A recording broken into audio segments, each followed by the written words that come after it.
Hey y'all, NK here and welcome back to the Cookery. Today I'll be showing you guys how to make the simplest way to make matcha milk tea boba. Now I got this for only $10. Its usual price is $13, so it is quite expensive. However, it does contain 5 bags of boba and 5 bags of matcha powder, which is a finely ground kind of green tea leaf. So it does taste really good, and for me it had like a distinct kind of aftertaste, which is very kind of refreshing. So yeah, today I'll be showing you guys how I make boba, and kind of another way to save money. You can make, although it contains only 5 of each, so basically 5 glasses or 5 drinks, you can probably make 10 because it does give a lot, and I'll be showing you guys how I like to make my custom boba.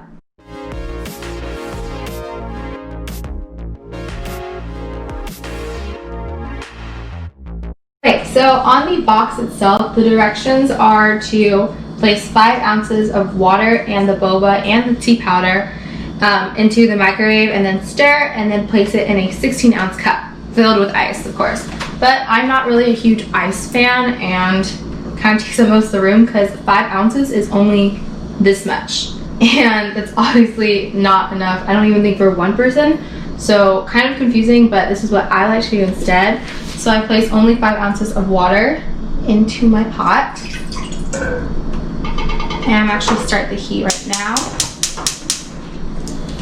Okay, and I'm gonna place it on kind of a low for now, I think.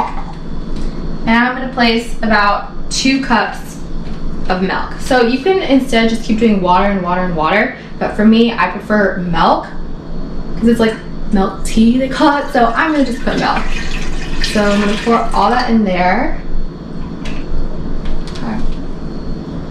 And now for the contents inside the box of boba, we have the matcha milk tea powder. It comes in like a little thing like this. And yes, it's kind of small, but there is actually a lot of powder in here. So right now I'm going to tear this. Okay. I'm just going to pour it in, and it's definitely, if you guys can see, the green really is going to come out, and I'm just going to kind of fan it over like this. Yeah, so it's definitely a lot of matcha for sure. Okay, and then we also here have our boba packet. Now they call it just like plain tapioca, and of course it does look small, but there's also like kind of a juice in with the boba because it's frozen, and that provides a lot of the sugary substance. So I don't really ever add any like just plain sugar to it. So now I'm just going to add this. Okay, so this is the matcha inside, and now I'm just going to lightly pour the whole packet of boba. Okay, so this is my matcha now. I kind of just let it sit in the heat for a second. So now I'm actually going to turn it onto medium. And I'm going to take my ladle. You can use a spoon really, but it's easier to use a ladle. And then I'm just going to gently mix just to start get everything. And see, this is the whole packet of boba. So obviously it's going to like defrost. You can kind of make sure like kind of mush it wherever you feel so that it's easier to separate. But with the heat, it will definitely start to separate.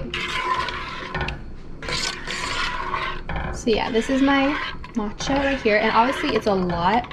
Like, this is definitely more than 1 serving, so it's definitely more than the box says you can make. And for me, I even like to add more milk afterwards.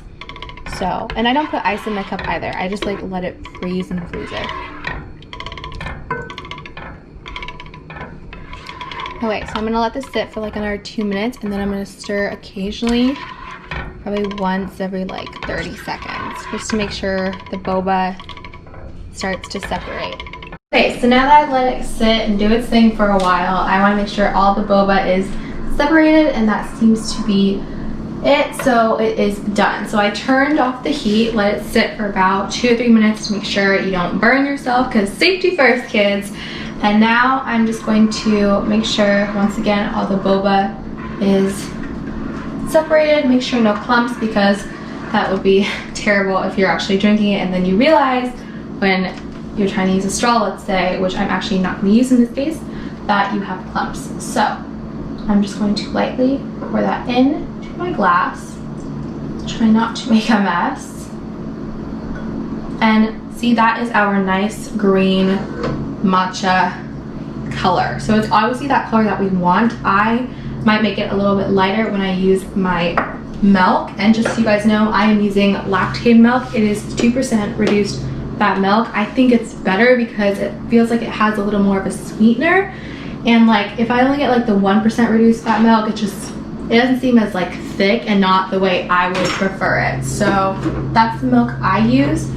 So yeah, and I'm just going to keep adding my matcha drink until I feel, I'm gonna say I'm gonna add it to like right here, because I do have 2 glasses and I'm going to add more milk for mine. Okay, so before I finish pouring all of it into my separate glasses, I just want to show you guys the color transformation from the beginning till now.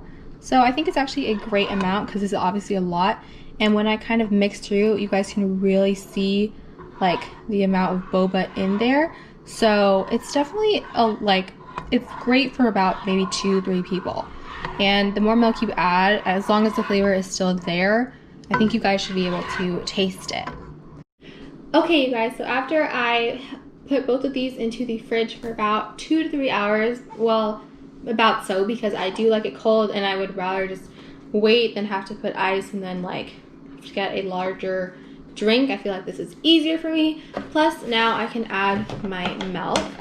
So obviously the green is definitely the right color that we want, and I'm just going to add a bit more milk here. Great. So obviously the color transformation is not huge. It doesn't really change that much. I just like more milk for some reason. I always add so much milk that it's actually quite frightening, but you're still able to taste the matcha in my opinion.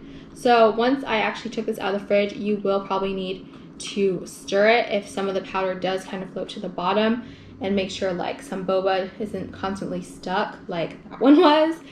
So now I'm just going to take a slight sip. And yes, it tastes super good. The matcha is definitely there. Even though I constantly added milk, as you guys saw, the matcha is still very strong, and I definitely get that green tea leaf aftertaste that I was talking about beforehand, and it tastes super good. So the boba now, obviously, since I don't have a boba straw, I don't know exactly where you can get those, but I mean, I just like to use a spoon also because it's like you're eating it. And that may seem weird, but it's actually really good. So the boba, obviously probably the same size as where you would get it like at Share Tea, Ding Tea, etc. And it's still obviously very chewy after waiting about 2-3 hours as I did. For instance, my mom, she just likes to put ice in it because she's not as patient as I am. But either way, it's still nice and chewy, cold, and refreshing. So that is good. So yes, the boba is still very chewy, very nice. So, however, if you do keep it overnight for like just overnight in general, it definitely will turn harder and be more of a bite than just a light chew. So keep that in mind.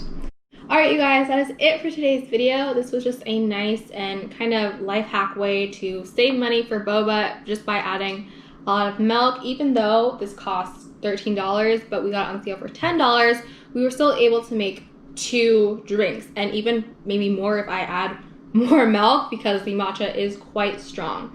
So that was basically it. It was just a great way to save money, but also to get something great out of it.